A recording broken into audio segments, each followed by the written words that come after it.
Salam, hər vaxtınız xeyir olsun. Mən Fes Akademinin İngilis dili müəllimi Aysiyə Çələbi. Bugün sizlərlə DİM 9-cu sinif toplusundan 3-cü readingə baxacağıq. Birinci mətnimizi oxuyub tərcümə edirik, sonra isə suallara baxırıq. Deməli, the kiwi lives only in New Zealand. It's very strange bird. Deməli, kivilər Yeni Zelandiyada ancaq yaşayırlar. Deməli, burada only-ni biz mütləq nəzərdə saxlamalıyıq ki, ancaq New Zelandiyada, yəni Yeni Zelandiyada yaşayırlar. Buradan başqa heç bir yerdə yaşamırlar. Və deyir, çox qəribə bir quşdur. Kiwi başqa quşlardan fərqlənir. Onlar uça bilmirlər. Deməli, başqa quşlardan fərqlidirlər və uça bilmirlər. Daha sonra deyir, the kiwi is the same size as a chicken. Yəni chickenla bildiyimiz toyuqla deyir, eyni ölçüdədirlər. It has short wings and no tail. Deyir ki, onun qısa qanadları var və heç quyruğu yoxdur. Its feathers are different from other birds' feathers and they look like hair. Deyir, onların lələkləri, yəni başqa quşlarınkindən fərqlənir. Bunlar tükə bənzəyir. Each kiwi's foot has 4 toes. Deyir, hər bir kivinin deməli, ayağında 4 dənə barmaq olur. Its beak is very long. Onun dimdiyi çox uzundur. Keçirik ikinci paragrafımıza. Deyir, kiwis like to have a lot of trees around them. Deyir, kivlər ətraflarında çoxlu ağacların olmasını xoşlayırlar. They sleep during the day because the sunlight hurts their eyes. Deyir, onlar gün ərzində yatırlar çünki günəş işığı onların gözünü zədələyir. Bu da bizim üçün vacib məlumatlardan biridir. Kiwis can smell things very well. Deyir, kivlər yəni çox yaxşı qoxuluyurlar. They smell things better than most birds do. Deyir, onlar başqa quşlardan daha yaxşı qoxu qabiliyyətinə malikdirlər. Deməli, başqa quşlardan daha yaxşı qoxulaya bilirlər.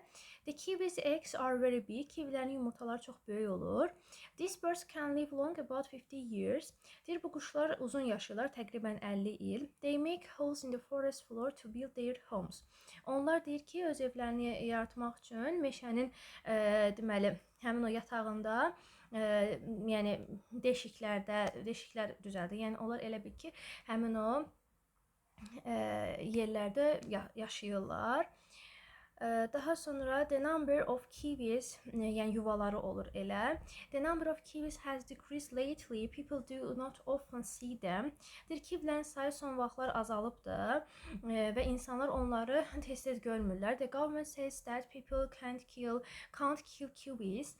Deyir, hökumət deyir ki, insanlar kivləri neyə bilməzlər, öldürə bilməzlər. The people in New Zealand want their kiwis to live. Yeni Zelandiyadakı insanlar istəyirlər ki, kivlər yaşasınlar. There's a picture of a kiwi on New Zealand's money. New Zelandiyanın, deməli, Yeni Zelandiyanın pulunun üzərində kivinin şəkli var. Bu da bizim üçün önəmli məlumatlardan biridir.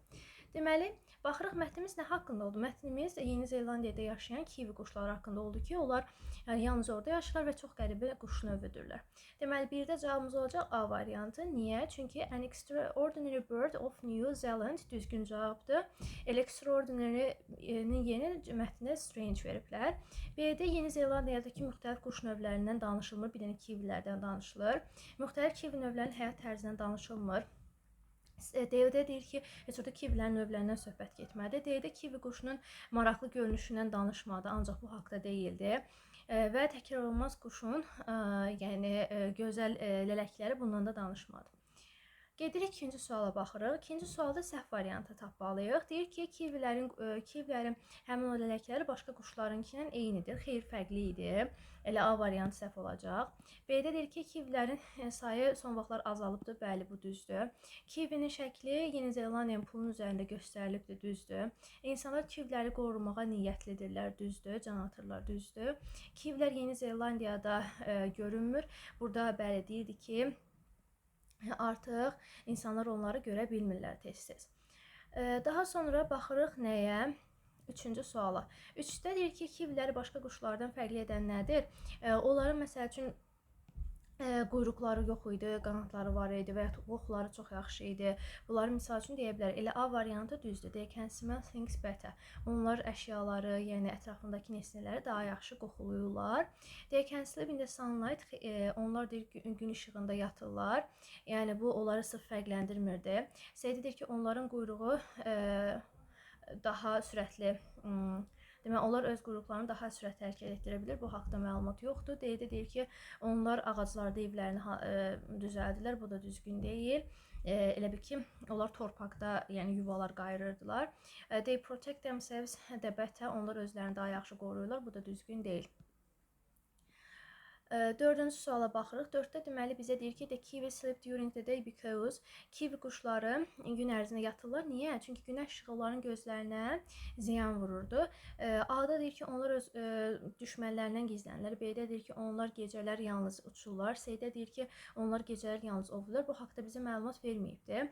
D-də deyir ki, insanlar onlara gün ərzində hücum eləyə bilərlər, zərər vura bilərlər. Bu da düzgün deyil. Y variantı olacaq ki, günəş işığı onların gözlərinə negativ şəkildə, yəni mənfi şəkildə təsir eləyir. 5-ci sualda bizdən düzgün variantlar istəyir. Bir-də deyir ki, kiwi quşları ölçüdə demək chicken-a oxşuyurlar. Burada biz dedik ki, onlar elə chicken-dan eyni sayızdadılar. Cücə ilə toyuqla eyni sayızdadılar. Deməli, bir düzdür. 2-də deyir ki, kiwilərin tapıldığı, yəni kiwilərin olduğu yeganə bir yer var. Bəli, bu da Yeni Zelandiya idi. Üstə deyir ki, hökumət kiwilərin qorunması ilə maraqlanmır. Xeyr, deyirdi ki, insanlar kiwilərə nə edə bilməz. Burada bir cümləmiz var idi bizim. Hə, kiwiləri öldürə bilməzlər. 4-də deyir ki, ağaclarda yuvalar kiwilərin evləridir. Xeyr, onlar torpaqda, meşələrin, yəni in the forest floorda öz yuvalarını düzəldirdilər. Yəni ağaclarda yaşamırdılar onlar. Ona görə 4-də səhvdir. Bizim düzgün cavabımız olacaq 1 və 2. Ümid edirəm video sizin üçün faydalı oldu. Bəyənməyi, yazmağı unutmayın. Davamı inşallah gələcək.